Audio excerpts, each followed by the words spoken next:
Hello, welcome back to Book Readings for Life is Magic. We're up to chapter 13, which is called Quantum Xeno. Shay the cat may be joining me here on the couch momentarily. Chapter 12, there he is. Chapter 12 was called Warp, Bubbles, and Weird Time. So chapter 13 is kind of related to it, Quantum Xeno. It is about the weirdness of time. Here we go. All right. Further weird light was shed on the topic of time when I read some news articles my buddy Mike Rourke sent about a physics phenomenon called the quantum Xeno effect. And yes, I'm happy someone chose that word given my quantum leap bathroom experience at the hockey game, which is detailed all in the last chapter. So you'd have to go back if you haven't heard that already, because it won't make much sense. At the University of Cornell's ultra-cold lab, a gas of approximately 1 billion rubidium atoms was cooled to a fraction of a degree above absolute zero. Similar technologies employed within atom particle smashers to study microscopic atomic interactions, like at CERN in Geneva, Switzerland.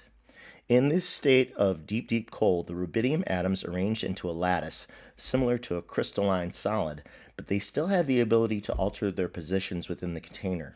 Though not entirely immobile, the atoms had been massively slowed by the cold. Sorry, I'm trying to get comfortable. When an imaging laser was used to illuminate the frigid particles, the position of the atoms suddenly became mysteriously fixed in place. There was no motion at all. Then, when the laser was turned off, the rubidium atoms again moved freely, though slowly, as before. By repeated trials, scientists surmised that if they were to leave the laser on indefinitely, so too would the atoms remain forever fixed in place. The physicists had learned to control quantum dynamics to such a degree as to stop the atom's natural flow, though only at supercold temperatures. The time evolution of the rubidium particles was arrested and no longer existed at all. Yet outside the test chambers, the scientists conducted the experiment were unaffected and continued forward in time as one would expect. Pardon me. There's other tangential weirdness in microlaser manipulations. The reason that human DNA can be edited with advanced technology is because of its attraction to light, which is completely opposite to how the frozen rubidium atoms behaved in the Cornell experiment. When one end of a DNA strand is fixed into place in a CRISPR gene editing machine, CRISPR is spelled capital C-R-I-S-P-R, it's all capitals, CRISPR. When one end of a DNA strand is fixed into place in a CRISPR gene editing machine and a moving laser is shown upon the untethered end, the loose end will try to follow the light, thereby popping itself open and exposing the rungs of its spiral DNA ladder. Then once you have access to the ladder rungs of the open DNA, you can take one or more of them out and or replace them with other materials, which is a simple explanation of how gene editing splicing works. It is wild. God only knows where this technology will lead in decades and centuries to come, but it will have a huge impact on medicine, drifting further into science fiction. What will be the average lifespan of future human beings once illness can be entirely edited out? Could a person live hundreds of years? Okay, a little break in the chapter. Much of my science fiction dream time is spent on other planets and other solar systems, either real or fictional, to which I actually travel or otherwise imagine. Much more on that later, beyond what you ever asked for. But I've only recently started to have dreams that involve time travel. There must be some reason for the shift and new subject matter. We'll get to that too. In this reality, for each significant choice we make in life, we experience a single outcome. Each choice we make creates a continuing path in sequence. However, one of my least favorite predictions within quantum theory is the possibility that all of existence is a multiverse of infinite possibilities. Because if this is true, then for each choice we make, the paths we don't take are presumed to splinter off into alternate realities which also play out to conclusions.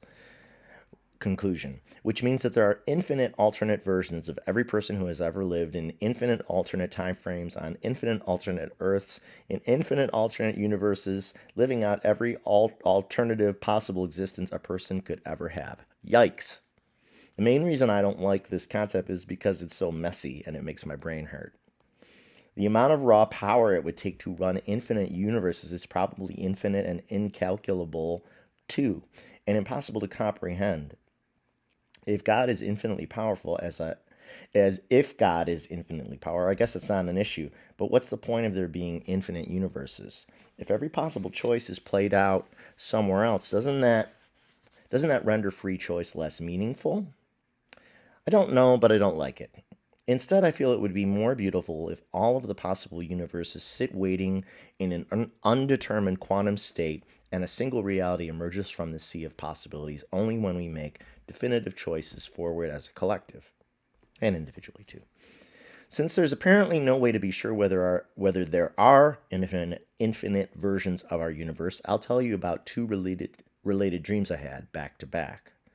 In the first dream, I was being chased through time by people who wanted to kill me, though I didn't know why. I still do remember this dream well. I just knew I had to keep shifting and I couldn't stop. I tried to hide in random previous intervals of my life and even attempted to change certain events to make it harder for the current chain of events to lead my mysterious pursuers to me.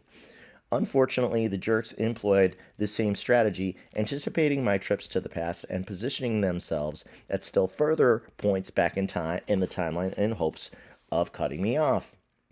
As we kept leapfrogging each other through time, the dream sped up and time started to get sticky. We were caught in a loop further and further away from the original timeline, which we had possibly obliterated by tampering so much with the past. In the end, nobody won. We had trapped ourselves. We were displaced in time. Yikes. Please tell me that's not really possible. By the way, this is not in the book. That's kind of the season 3 of Twin Peaks, what that's about, becoming unstuck in time.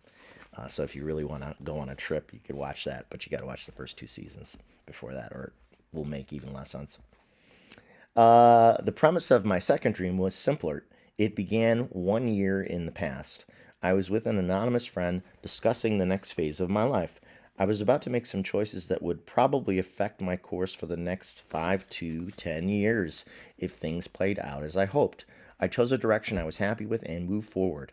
Then suddenly, I was right back in the same place again, a year earlier with the same friend discussing my options again. The clock had been inexplicably rewound by exactly a year, but this time I made a different choice and my life proceeded in a completely different direction.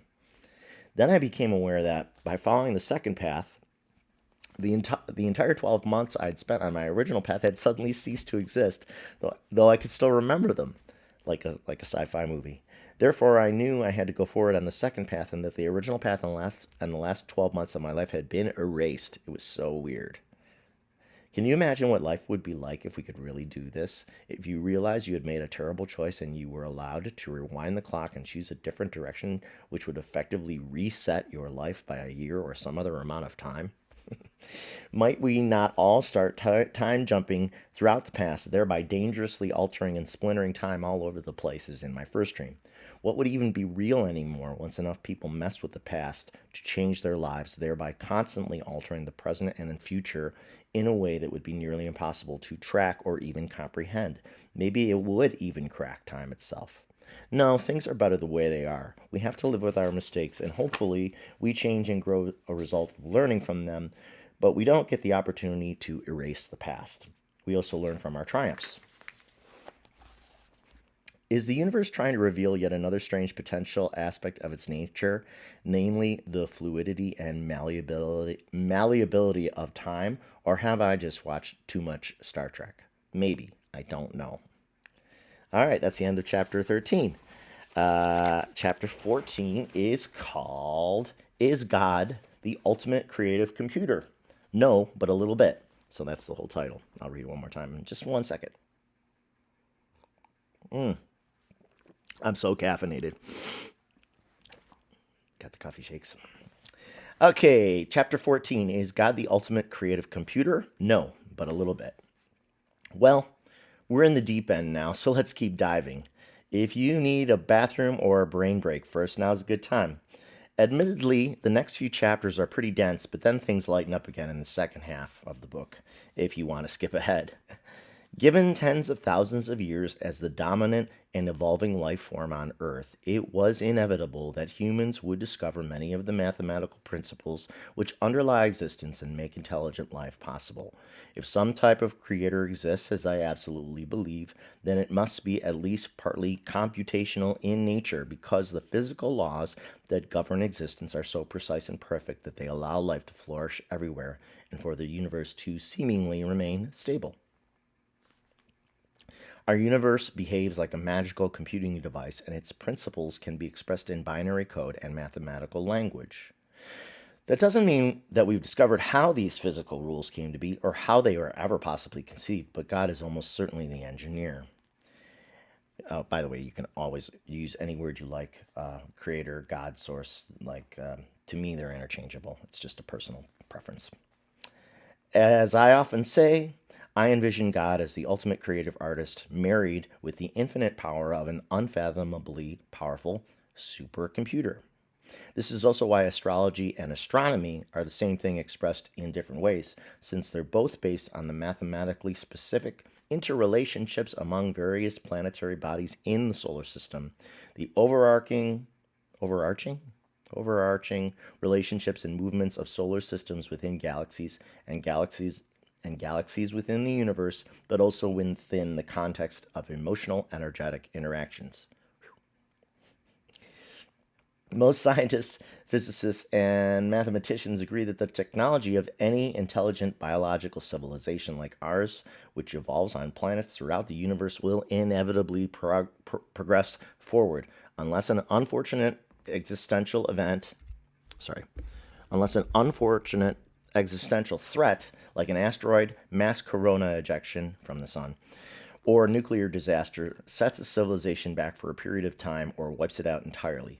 Given the age and size of the universe, this has certainly happened before, if not here, then somewhere. And this part's in parentheses. And if you can believe it, there's even physical evidence of the geological record of Mars implying multiple nuclear detonations which occurred millions of years ago. In one of his 2022 YouTube videos, Sterling Psychic Medium claimed that these were the result of an interstellar turf war between advanced alien civilizations ages ago, which is wild, though I don't know if it's true. That's the end of the parentheses. Any civilization which survives long enough to reach its version of Earth's industrial age and beyond will begin to uncover the physical laws which fortify existence. Albert Einstein and the other great thinkers of the last human century were essentially destined to discover many principles, reality, and a strong case can be made that they were assisted via intuition, which is a form of knowledge from spirit and the Creator. Ideas from the greater collective consciousness may well have been sprinkled into the unconscious minds of such geniuses, whether they were aware of receiving outside help or not, and also possibly because they remained connected to their feelings. Einstein recognized the moral imperatives science requires for ethical conduct. You can't just hoard the secrets of the universe to use only for selfish gain. It never turns out well for those who do. Even if Einstein, Oppenheimer, Sagan, Hawking, and hundreds of other incredible thinkers hadn't discovered many of the properties of reality, others eventually would have. It was literally just a matter of time. The rules of the physical universe have been in place since inception, before humans ever arrived on the scene, awaiting discovery once mankind was sufficiently intelligent.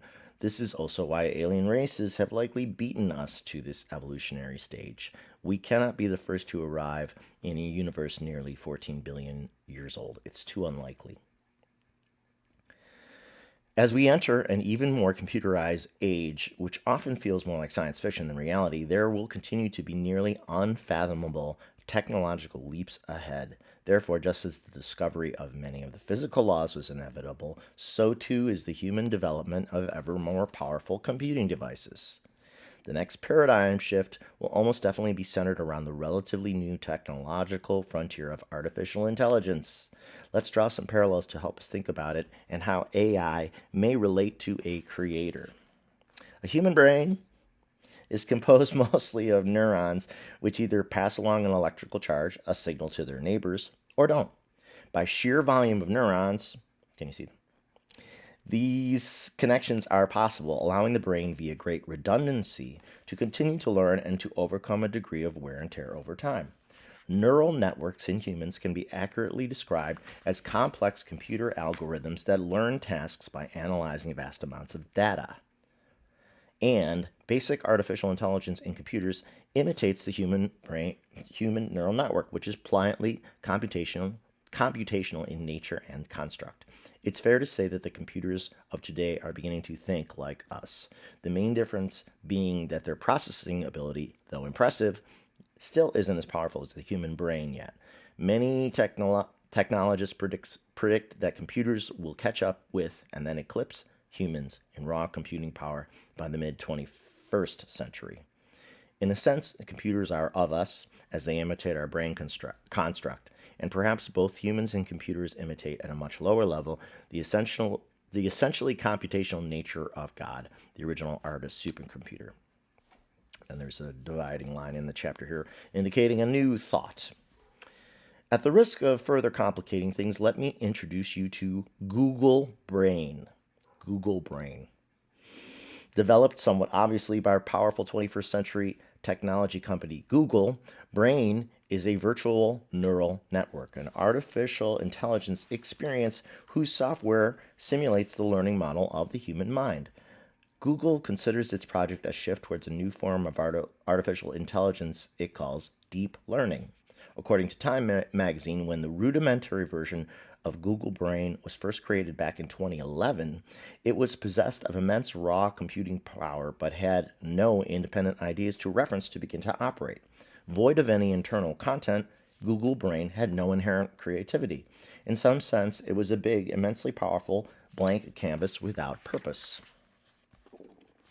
The introduction of speech recognition to Brain's neural network improved its thinking and strengthened its built-in object recognition capabilities. After its first year of operation, it finally had the intellectual capacities of a 1-year-old child. To further improve its synaptic connections, engineers fed Brain mass quantities of raw photographic imagery, including everything from people and places to things like animals, appliances, urban landscapes, and other everyday objects. External input, which was then internalized by the machine. Neural computers like Brain are designed to make classifications or predictions based on an ability to discover patterns in data. Brain was encouraged to recognize and, in some sense, to contemplate the new input it was gifted, its first experiences of anything outside of itself. With its billions, trillions of neurons now fully engaged with content, Brain leaped into action. But what Brain did was more than just examine the data, it extrapolated from it. Brain pondered what it was fed and then manipulated and played with it, mixing and matching bits and pieces of earthly imagery into all kinds of odd new things, including non-existent species of surreal fictional animals and beings, impossible fauna found nowhere on our planet, and unrecognizable new landscapes. It invented new artificial worlds. Some of its creations were strangely beautiful. Others were nightmarish and grotesque, as if from a horror movie. From the engineer's perspective, what Google Brain had done was not only analyze and play with the real-world Earth imagery it had been fed, but to actively dream about it, though they weren't sure why. This made me wonder if God is the original dreamer, not entirely unlike Google Brain. As you know, I already conceive of God as a magical paradox, somehow encompassing all that is, was, and will be, and the origin of all thoughts and concepts which are distilled down into beings like us, as if we are manifestations of God at a much lower vibrational dimension, which may actually be the case. Some very deep thinkers on planet Earth, have speculated that we already exist in a virtual reality like the one I'm imagining Google Brain creating. Renowned mathematician Stephen Hawking said he believed our universe is a hologram, which is like the Google Brain universe environment. But that's not what I'm selling, so stick with me. Yes, civilizations like ours may be destined to imitate God by creating intelligent computers, which in turn create new virtual realities within themselves, and thus within our own reality, like one reality nested within another, as with Russian dolls. If this is true, is it even possible to trace one's way back to the original universe from which all things sprang? Would we find the true original God at the doorway of the first universe? So many unanswerable questions. It's not impossible that the God I believe in, the original creator, is like Google Brain and hallucinating in a dreamlike state. But there's one major distinction which I feel makes all the difference. Google Brain is powerful and will be more powerful in time, but God is more evolved and presumably infinite, such that its dreams, if any, are stable and evolved into the fully functioning matrix that we experience as our universe. Additionally, I highly doubt anyone can unplug God the way you might Google Brain. God's power source is infinite and paradoxical if God is that from which everything originates. Far superior to Google Brain, God somehow created everything that is, and all that we're experiencing here from his, her, its own imagination with no external references of any kind, because prior to the creation of the universe, nothing yet existed outside of itself. What God possesses that Google Brain lacks is creativity with purpose. Mathematical concepts alone are not enough to build a universe worth living in. It takes incredible sensitivity and a dedication to craft that resides with the half of God, which is the most impressive artist in existence in the original one, in my opinion, or in my speculation.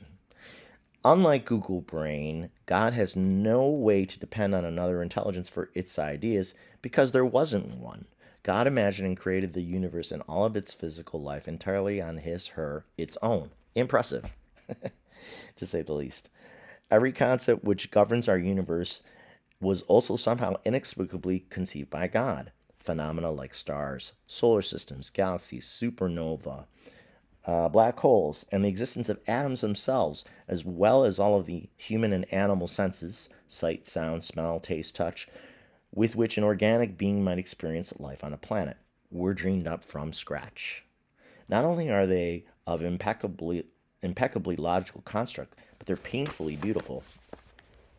This universe is a stunning work of art. How did God ever even begin to imagine it? God also maintains the continuity and stability of the universe. The system, which we call reality, is seemingly actively managed either by God and or a network of assistants, including angels, archangels, spirit guides, deceased souls, and family members, and most likely a whole team of supernatural engineers who make sure the universe maintains its proper construct and operation. These assistants, too, are inherently beautiful and purposeful. This suggests a level of power and creativity far, far above Google Brain, which is essentially incomprehensible from our point of view. Again, the universe is the ultimate marriage of art and science. Its beauty, elegance, as well as the ferocity of nature reveals the heart and craft of a sensitive creative artist with an eye for great detail. Simultaneously, the mathematical laws which govern matter, space, electromagnetism, strong and weak nuclear forces, and time suggest the precise tinkerings of an ultra-rational, super-powerful computer-type intelligence of practically limitless scope and power.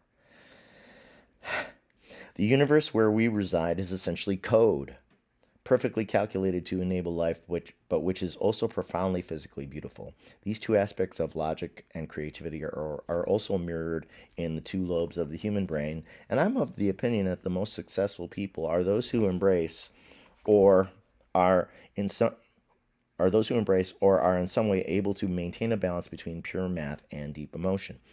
In my opinion, God is the original coder, aesthete, and architect. Yes, God is like a supercomputer because the universe is so ordered, but God is much more. The Creator is also an incredibly emotional, infinitely talented artist with endless creativity. God is both things in one. The sensitivity of God is superior to a cold computer. And that's the end of chapter 14. How long is chapter 15? It's too long.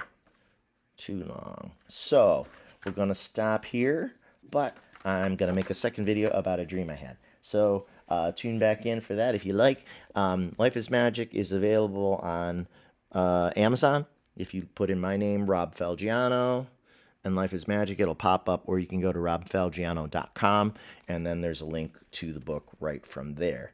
Yeah. So thanks for tuning in. Much appreciated. Like, subscribe, share, blah, blah, blah, blah, blah.